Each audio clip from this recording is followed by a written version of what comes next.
Good afternoon, Jake. It's Monday, February 21st, 2011. In response to your second Sports Saturday video, hey, remember when you did that thing and, oh, yeah, that's right. Also happy to report that my guided YouTube tour nabbed us 2 additional subscribers. The only downside is I already know exactly who they are. So if one of those of you out there who watch these videos approach me and say, John, I've seen your videos there. Oh, have you now?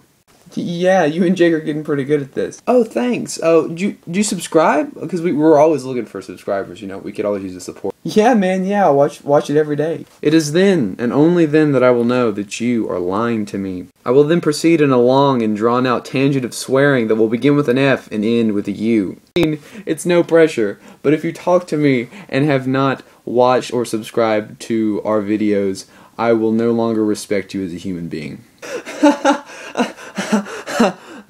So just to get this out of the way, I didn't see any new movies this weekend. I did see some stuff on like the HBO and whatnot. Here's a very quick and cheap DVD movie Monday. Astro Boy, featuring the voices of Freddie Highmore, Bill Nye, Nicolas Cage, and Kristen Bell. It was alright. Surrogates, starring Bruce Willis. Interesting concept, mediocre execution. It was alright. That's pretty much it for DVD Movie Monday.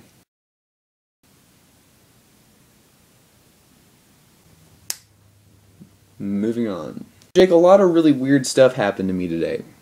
I was 10 minutes late for a Latin American Studies test that I still managed to ace with like 5 minutes to spare, which was some sort of divine providence. Like a wormhole opened up and I was able to complete the assignment in like a third of the time that it would usually take me, because I'm usually a really slow writer and one of the last people done. Also, when I got home today, I found this in my mailbox, just this. Apparently I lost a folder at some point last semester, didn't even know that I lost it. And someone took the trouble of driving all the way from Midtown, because I, for some reason, actually put my address inside this one. And they apparently drove all the way out here and put it in my mailbox, which is either really nice and considerate, or, as my mom said, really creepy. As an optimist, I go for the prior assertion. But the really strange and eye-opening experience I had today was during my 1 o'clock search class.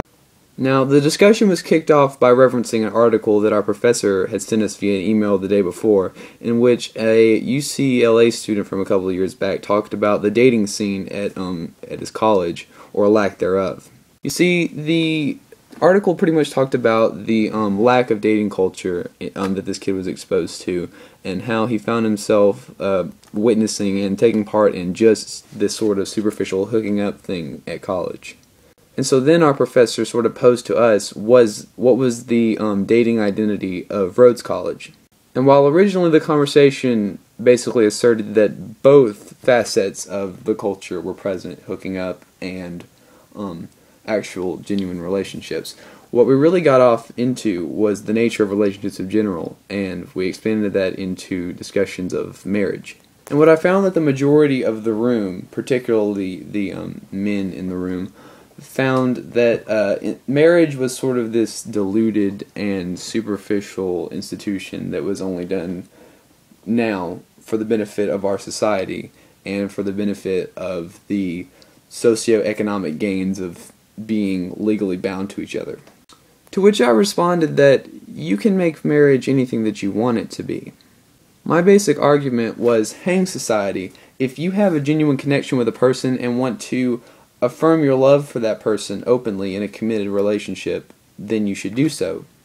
And me, when faced with these very bitter assertions of, practicality in the face of any sort of genuine harmony with another human being, we arrived at different tangent conversations about abstinence and, sexual behavior in general. But we arrived at a door that I felt needed to be opened. See, not once in this discussion of sex and communication and marriage and relationships between people did anyone bring up the notion of love. And so I raised my hand and made the connection and asked the room, yea or nay, if they believed in love, and the room was silent.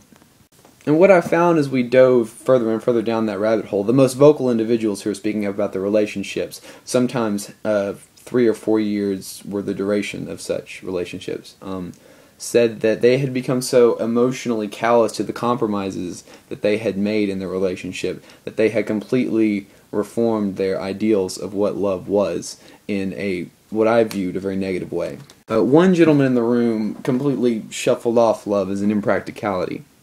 And Jake, the questions that I wanted to ask you today concerned this. We live in a world where 19 and 20-year-old children who are complete novices in all aspects of life, be they, relatively speaking at least, we have just breached the surface of human experiences.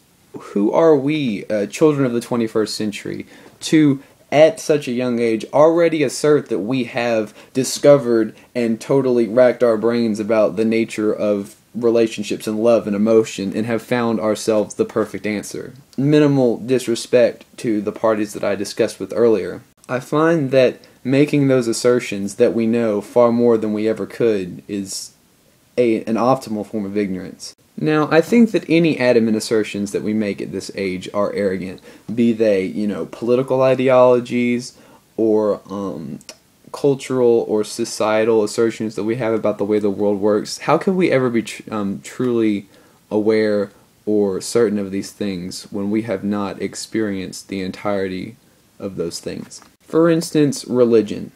Now, with no disrespect to atheists or agnostics, I'm going to use adolescent atheism as sort of a representation of what I'm talking about. Again, you have the right to believe whatever you want to. This is just sort of my perceptions of how we as children, because indeed children we are, assume things. I think that there is a dramatic difference between an atheist who has racked their brain over the course of an entire life, studied and deliberated on the notions of the universe and found it unpoetic. Or perhaps even that there is a poetry that they have come to understand and see no magic there, no ethereal force. It is a different thing entirely for an 18 or 19-year-old boy to sit here in front of you and say, I have racked the universe, found it simplistic, and can therefore make assertions that people have pondered their entire lives about and come up dry. Now, we live in a universe of which the knowledge which we are aware of consists of a single page, the first of a book that is contained in a library of infinite knowledge that this species will most likely never fully understand. And yet, there are children, same as me, who would stand in front of you and say that they have already deciphered all of it and consider themselves enlightened by the lack of mystery that they have found. I think I'm saying that I can respect ideologies more so when they come from someone who has the experience to make the assumptions and assertions that they do. So, as Plato wrote of Socrates in the Republic, all that I know is that I know nothing. But in that I know nothing, I am more enlightened than those that think that they know more than they do. We as boys and girls of the 21st century have no merit for our ideas. Therefore, we must go out and experience and learn and be proven wrong and reassert our theories in different ways in order to become respected and therefore, I think, enlightened. Because I think a tremendous amount of respect comes from being enlightened, no matter what side of the spectrum you consider that enlightenment from. And so, with that debate on the table about the nature of romantic love and adolescent assertions about the cosmos, I'd like to talk to you about a different kind of love. You see, the Stoics and the Cynics and other, philosophical groups argued about the nature of friendship and friendly love in association with romantic love. Many ancient philosophical groups even found that romantic love was completely secondary to friendly love. But that's no longer the case. The next time that you turn on the radio, if you listen to the radio at all, I'd like you to think about the songs you hear and ask yourself, how many of them are based on a girl or a boy or love in general, romantic love? Then I want you to think about how very few times there are songs like You've Got a Friend in Me. Where did our appreciation of the bonds of friendship go? And I guess what I want to know is, when we live in a world where one of the most important things that someone will ever ask you is, when are you going to get married, or when are you going to find someone, is a romantic relationship the most important relationship that we will ever have in this life, or is there a more important goal? I think regardless of the conclusion you come to, it is without a doubt apparent that humanity is an inter- or codependent species, and therefore we require the compassion and love of other people in order to make ourselves truly happy. And so while you riddle your brain with the notions of friendship and love that I have asserted to you today, let me tell you this. We are too young to know the world. In order to understand life, we have to go out and live. Jake, I'll see you tomorrow.